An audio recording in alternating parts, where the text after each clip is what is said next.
संध्याकाळची वेळ होती आणि भूक पण खूप लागलेली, म्हणजे बाळाला पण लागलेली, मला पण लागलेली. त्याच्या लाडीगुडीवरून तर समजतच होतं त्याला किती भूक लागलेली ती.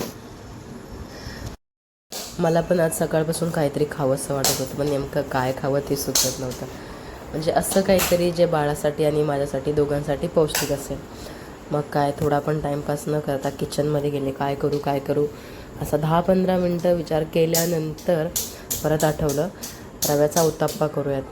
आता असा उत्तप्पा ज्याच्याने पोट पण भरेल आणि पौष्टिक पण आणि हेल्दी पण. मग चालू केलं. रवा भिजवून घेतला, म्हणजे एक 10-15 मिनटं भिजवला. तोपर्यंत इकडं कांदा, टोमॅटो, मिरची, कोथिंबीर, माझ्याकडे जास्त टाकायला असं काही नव्हतं, वाटाणा वगैरे नव्हता, गाजर नव्हतं. तुम्ही आवडीनुसार टाकू शकता, म्हणजे त्याच्यामध्ये गाजर वगैरे असेल तर हेल्दी पण आणि यम्मी असतं, एकदम टेस्टी लागतं. मग काय चालू केलं, मस्तपैकी सगळं एकत्र करून 5-10 मिनटासाठी तसंच ठेवून दिलं. म्हणजे कसं आहे, ज्यांच्यासाठी रवा आवडत नाही ना, जसं की मला रवा नाही आवडत, माझ्या बाळाला पण रवा नाही आवडत, त्यांच्यासाठी ही रेसिपी एकदम सोपी आणि झटपट बनणार आहे. म्हणजे लागते पण खूप टेस्टी. तुम्ही एकदम क्रंची बनवाल ना तर खूप छान होऊन जाते. काय एकजीव केलेलं साहित्य तव्यावर गेलं की मग काय जास्त वेळ नाही लागत. मस्तपैकी तेल टाकायचं, तेल तूप ऑप्शनल आहे, काही तुम्हाला जे आवडेल ते. मी बाळासाठी म्हटलं तर जरा तूप टाकते आणि थोडं तेलसुद्धा टाकते आणि 5-10 मिनटं असं मस्त झाकून ठेवायचं, एक वाफ काढायची.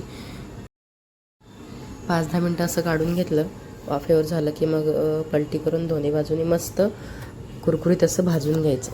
म्हणजे जेवढं कुरकुरीत भाजून घ्याल ना तेवढं ते खूप जास्त यम्मी आणि टेस्टी लागतं.